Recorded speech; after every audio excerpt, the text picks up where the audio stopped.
And we want to take a moment to recap our top story. Harding graduate mistakenly shot and killed by a Dallas police officer last night. Officials say the officer was heading home after working a full shift at her apartment complex about a block away from the Dallas police headquarters.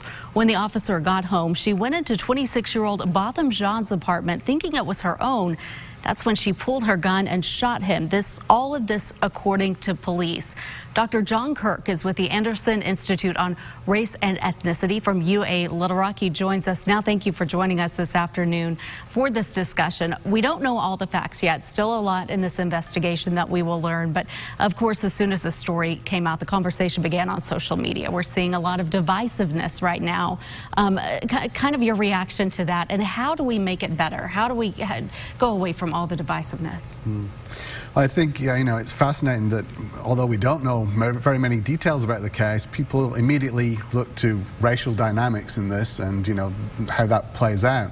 I think that's fascinating and points towards the larger context of the relationship between blackness and criminality in the American psyche and how deeply that goes and how people immediately make assumptions or jump to kind of conclusions about that. And I think one of the important things and one of the important ways that we can address that is by becoming conscious of that, becoming conscious of how we think about race in this context and in context of black criminality and how those images impact us and affect us. And I think by becoming conscious of that, we begin to kind of become more aware about how it plays out in these situations. How do you see social media playing a factor into a lot of this? Well, I think it allows us to jump to very quick conclusions. And one of the things I think that, the Anderson Institute does and the university does is provide more space for longer conversations and more in-depth probing of these issues. And really, these are complicated issues that deserve more attention than just the yah-boo politics that we see on social media. Absolutely. How do you bridge that gap? I know that's something you work towards at the Institute, but how do we start working to bridge that gap? I think we need to become conscious of it. Facing it to fix it is an important start. I think when we become conscious of that, when we become conscious of how these racial issues affect these circumstances, I think then we don't just take things for granted and we don't just kind of presume things, and we're more conscious of the way that we think about and talk about race in the context of these episodes.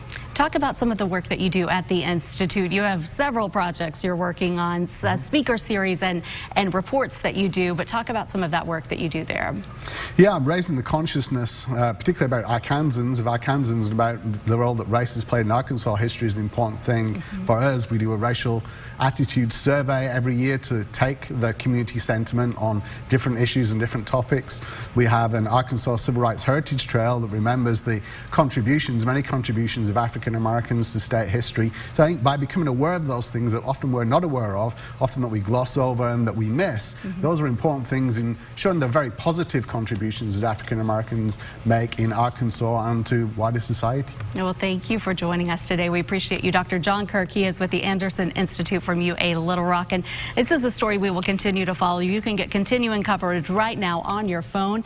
Plus, you can get extended interviews and an in-depth look into the investigation. Just go to KARK.com. We'll be right back.